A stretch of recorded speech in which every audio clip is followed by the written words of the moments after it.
इधर आ जाओ थोड़ा। हाँ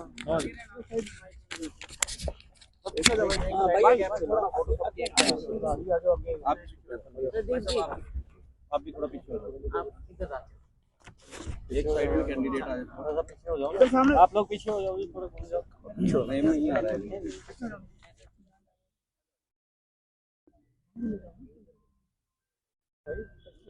देखना जी साइड।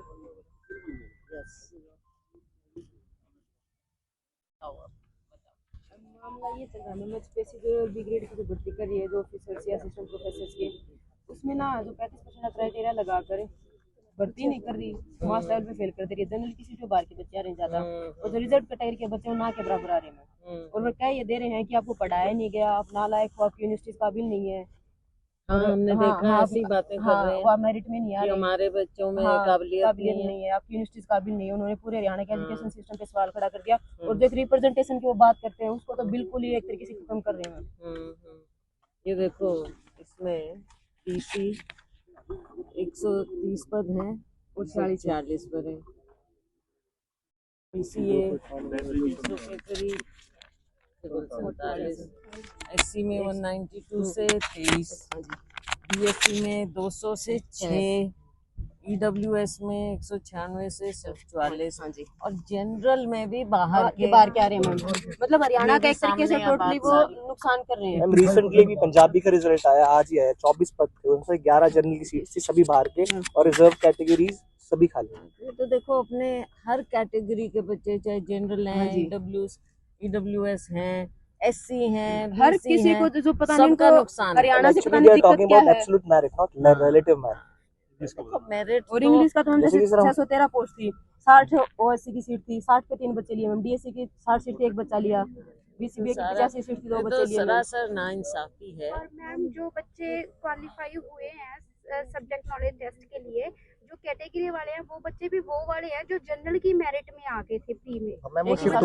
जनरल की मेरिट 65 तो मतलब रियल उसमें रिजर्व में तो कुछ नहीं आ रहा मैम डाटा।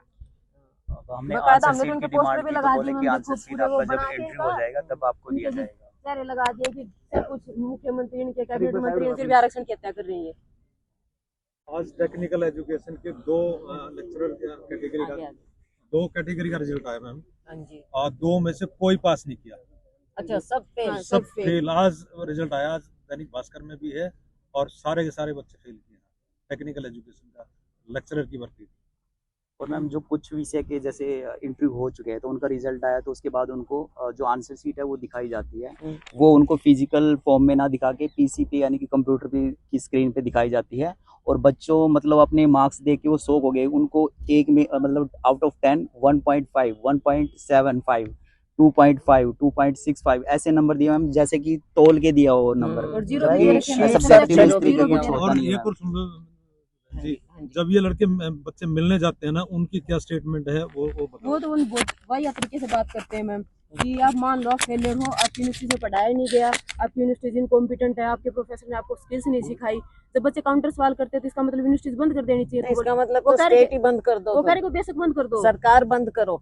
यही जवाब लेने के लिए बहुत अलग, मतलब उनको ना बहुत इनसेंसिटिव तरीके से वो स्टूडेंट से बात करते हैं। उनको ये बताओ 11 साल से हैं बिल्कुल मैम, हम इसी बात का प्रोडक्ट है ना, उन्हीं के एजुकेशन सिस्टम से निकले हैं। और आज हम के लिए किया 7 बार नेट क्वालिफाई हैं, जेआरएफएमएम और नेट गेट हैं, ये सारे मैक्सिमम बच्चे हैं। और वैसे बेकार करवाने के लिए है मैम। जैसे उन 2 दिन के बाद नोटिस आता है कि जो कॉलेजेस में कौन से बच्चे पढ़ाएंगे जो पीएचडी कर रहे हैं। पीएचडी कौन कर रहा है? हम ही तो कर रहे हैं, लेकिन उसमें क्वालिफाई कर रहे हैं। हमसे बेकार करवा लेंगे लेकिन पक्की नौकरी नहीं देंगे, सिक्योरिटी नहीं देंगे। उसमें क्वालिफाइड मान रहे हैं कि भाई आप पढ़ा सकते हो बेकार में। बिल्कुल सिस्टमैटिकली वैसे तो रिजर्वेशन खत्म कर नहीं सकते, systematically they are trying to abolish. 6-7 साल से ना ऐसा ही कर रहे हैं मैम। ऐसा नहीं कि उन्होंने ऐसा पहली बार किया, 6-7 साल से करें। 3-4 साल पहले एडीओ की भर्ती आई, वो अलग बात है कि बच्चे वो उस लेवल पे लड़ नहीं पाए। हमने हिम्मत कर ली कि आज हम यहाँ आके बैठ गए। हमारे पास एक्सपोज किया है, बिल्कुल हमारे पास कोई रास्ता नहीं बचा मैम। और मैम मिनिमम क्वालिफाइंग क्राइटेरिया तो यूजीसी का था, यूजीसी नेट वो हमने कर लिया, वो कर लिया जब हमने, तो हम इसमें फेलियर हो गए। और वैसे कह रहे हैं आप नालायक। हाँ जी।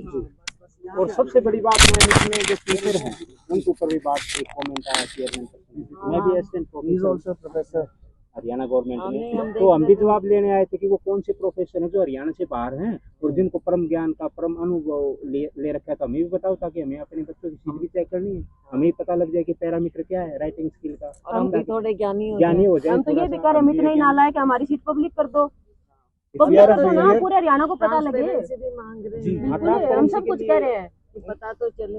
हम उनसे मिलने जाते हैं, they say very bluntly that we are very transparent. When आज we said कोर्ट में भी if hearing we थी are ma'am, failure, You should tell us. we वो said भी ना, रखो, if इधर आपका if ज्ञान we are a failure, why don't you publicize our sheets? Let the entire Haryana know that we are a failure. हमारी बच्चे की कॉपी चेक कराओ, 35 अगर जैसे नहीं आए मैम, तो हम और एक तैयार कैप हैं होती है, recruitment के एक लिए। स्टेट को हरियाणा पब्लिक सर्विस कमीशन है, तो कैप होती है 10 या 15% के बाहर के बच्चे आएंगे। ऐसा थोड़ी कि आपने सीट्स निकाले सारे बच्चे बाहर के आ जाएंगे। जो फिर आप हरियाणा के मुख्यमंत्री पर शिक्षा मंत्री क्यों हो?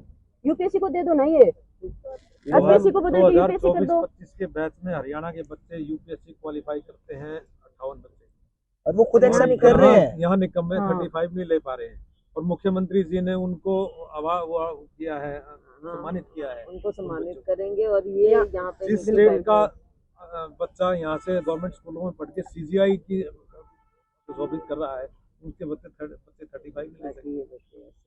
ताकि मतलब पूरा हरियाणा हमें के ऐसा लग रहा है मैम, और उनके मामला चक्कर में 35% का ये इसको ना बहुत आधार बना के हरियाणा का सवाल जो उठा एजुकेशन सिस्टम उसको बर्बाद करना चाह रहे हैं मैम। क्योंकि मिनिमम जो क्वालिफिकेशंस की बात है वो हम जो नेशनल लेवल का एग्जाम है यूजीसी हमने वो पास कर लिया है।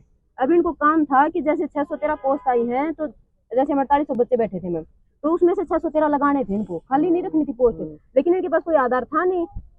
तो ये वही मैम, ये पूरा डाटा, तो इनके पास और कोई हथियार था नहीं, इन्होंने 35% का इंट्रोड्यूस कर दिया मैम, और हमको फेल कर दिया मैम। चलो हम आपके मीडिया के साथियों से तो हम सब आए हैं, बच्चों की बात हमारे तक पहुंची और हम इनके साथ हैं। हम सिर्फ इन बच्चों के साथ नहीं जो यहाँ पर है, लेकिन हरियाणा का एंटायर यूथ, हर कैटेगरी का अब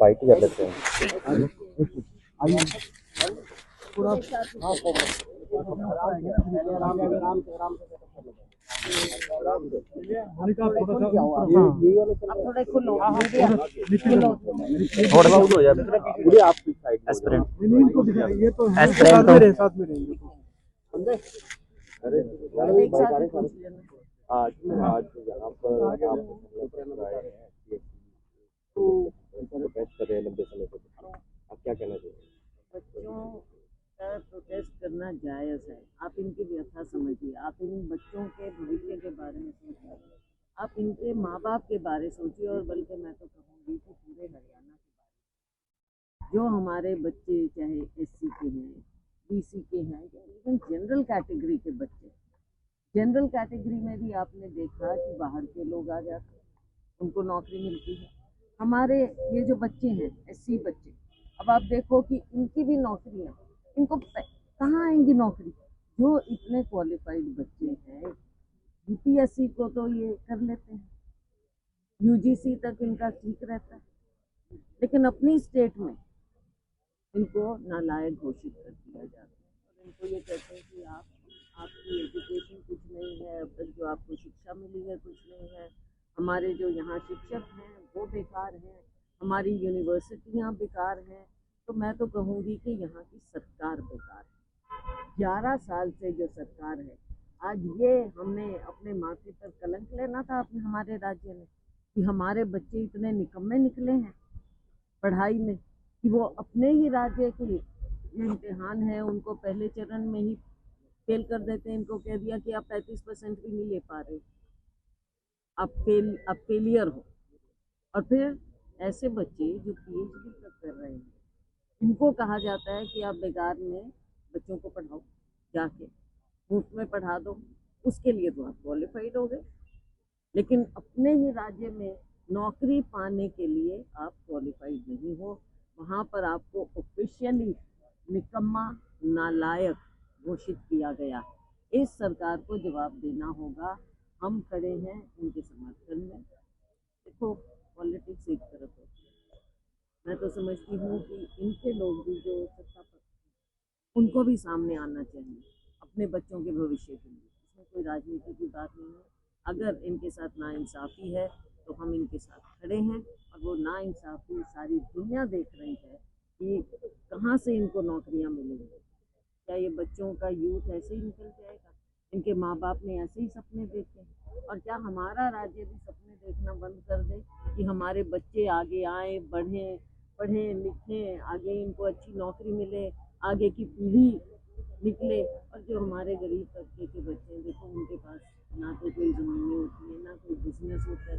उनके माँ बाप पढ़ाते हैं स्कूलों में, सरकारी स्कूलों में, फिर बच्चे अपनी प्रतिभा से आगे निकलते हैं, अपनी मेहनत करके निकलते हैं। कई तो ऐसे ऐसे हम इसलिए कह सकते हैं आज हम यहाँ ऐसे नहीं खड़े, हमारे माँ बाप ने बहुत मेहनत की, मजदूरियाँ की, तब वो आगे बढ़े थे, हमको इस लायक बनाया था। अब ये बच्चे आगे अपनी आगे की पीढ़ियों के लिए क्या सपना देख सकते हैं? इनको आप जब नालायक घोषित कर दो तो सारे भविष्य पूरे समाज को आप पीछे करना चाह रहे हैं। ये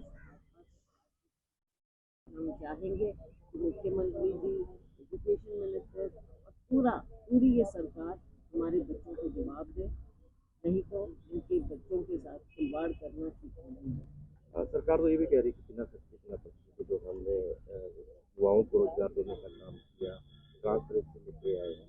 ट्रांसपेरेंसी किस बात की? अभी ट्रांसपेरेंसी बताओ। बच्चे कहते हैं कि अगर हमारे को आप कह रहे हो कि हम इस लायक हैं, नहीं तो हमारी जो आंसर शीट है वो हमको बताओ, उनको उजागर करो, सारे प्रदेश को पता चले। एक नंबर मिल रहा है, 0 नंबर मिल रहा है, 1.5 नंबर मिल रहा है, कितने नालायक है क्या ये बच्चे? ट्रांसपेरेंसी पहले यहाँ से शुरुआत करो ना, दिखाओ यहाँ पे कौन सी ट्रांसपेरेंसी और कौन सी परसेंटेज की बात कर रहे हैं। यहाँ के हमारे बच्चों को आपने जब नालायक घोषित किया है, अपने राज्य को नालायक घोषित किया है, तो ये सरकार है। एक अधिकारी का बयान भी आया था कि जो प्रोफेसर है वो एलिजिबल नहीं है, वो अच्छा पढ़ा नहीं सकते, क्या मांग? बात ये है कि ये भेदभाव है। जब आप अफसरों को ही ऐसे बाहर से लगा के करोगे और उनकी सोच ऐसी करोगे तो ये तो सारे माननीय मुख्यमंत्री जी को जवाब देना कि सरकार चल कैसे है। क्या आप हमारे बच्चों को, उनके भविष्य को ऐसे पीछे कर रहे हैं? पूरे राज्य को तो सरकार कह रही है कि ऐसे ही मोदी चाहिए कांग्रेस को अपने रोटी देने के लिए। रोटी सेकना आपने दे रही है, हमारी रोटी सेकने का मामला, ये तो बच्चे बैठे हैं, हमने तो उनको कहा नहीं, बच्चे बैठे हैं, इन्होंने हमको हमारे तक बात पहुँचाई, इसलिए हम इनकी बात उठा रहे हैं। और ये हमारे लिए कोताही होगी, हम विपक्ष में हैं, ये कोताही होगी अगर हम इनकी आवाज़, इनके साथ अगर नाइंसाफ़ी हो रही है तो उनकी आवाज़ को हम समर्थन ना दें। ये हमारी जिम्मेवारी है कि हम इनके साथ। हरियाणा प्रदेश कांग्रेस किस तरह समर्थन दे रहे हैं? जैसे अब आप ही आए हैं तो किस तरह समर्थन? मैंने बता दिया हम समर्थन में, आप देखो हम सारे खड़े हैं, सब खड़े हैं, महिला कांग्रेस खड़ी है। अगर आगे इनकी जो डिमांड अगर वो पूरी नहीं करती है हरियाणा सरकार तो क्या आगे क्या? फिर हम आगे देखेंगे, अभी हम इनके साथ हैं।